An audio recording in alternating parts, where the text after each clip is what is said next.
नमस्कार, मैं हूँ आलोक दहिया और आप देख रहे हैं मॉर्निंग मंत्रा। मॉर्निंग मंत्रा जो कि है 14th ऑफ मार्च 2024 के लिए।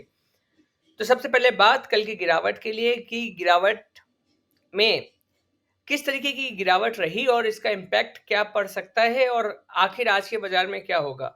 तो सबसे पहले बात करते हैं कल की गिरावट की। तो ऐसे देखी जाए तो निफ्टी की जो गिरावट है वो इतनी सिग्निफिकेंट नहीं रही, लेकिन उससे ज़्यादा जो इम्पैक्ट हमें देखा वो था मिड कैप, स्मॉल कैप और साथ ही साथ कल के बाजार में तो हमने लार्ज कैप की भी पिटाई होते हुए देखी। अब सवाल ये है कि क्या ये पिटाई आगे भी कंटिन्यू रहेगी या बाजार आज थमेगा, या ऐसे माहौल में जिस तरीके से हम बार बार वीकली चार्ट के बेसिस पे बात कर रहे थे कि ये देखिए हैंगिंग मैन का फॉर्मेशन है जो अपने आप में इंडिकेट करता है कि माहौल कुछ सही नहीं है और हमें कॉशियस अप्रोच अपनाना चाहिए। तो ऐसे कंडीशन में क्या अभी भी कॉशियस अप्रोच बनाना है या 15-15, 17-17% की गिरावट के बाद स्टॉक्स में फर्दर कुछ एक्यूमुलेशन करना चाहिए? तो देखिए आज के बाजार को मैं नो ट्रेड जोन घोषित करना चाहता हूँ। नो ट्रेड जोन मतलब आज ट्रेड से दूरी बनाए रखने में ज्यादा भलाई है। क्यों? इसके पीछे दो रीजन है। जिस वेलोसिटी से कल की गिरावट थी, हो सकता है आज मार्जिन कॉल के बाद वो गिरावट थोड़ी सी और बढ़ती हुई नजर आए पहले हाफ में। Number one.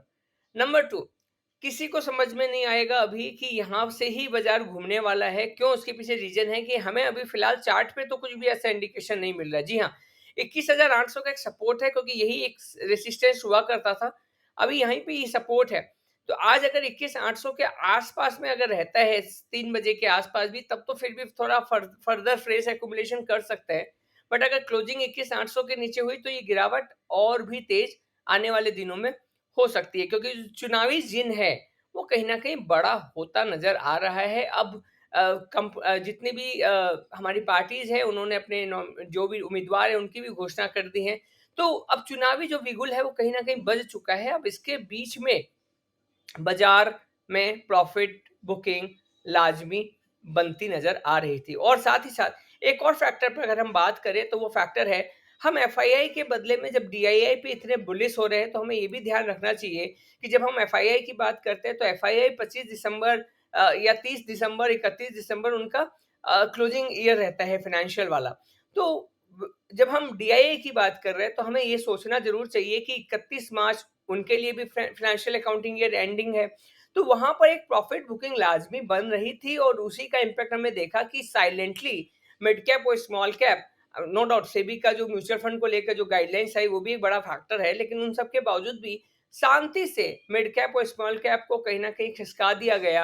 और इसका इम्पैक्ट हम आम निवेशकों पे भी देख रहे हैं कि 15 से 18% एक आम आदमी अपने पोर्टफोलियो में रिडक्शन देख पा रहा है, कम से कम 15 से 18% का।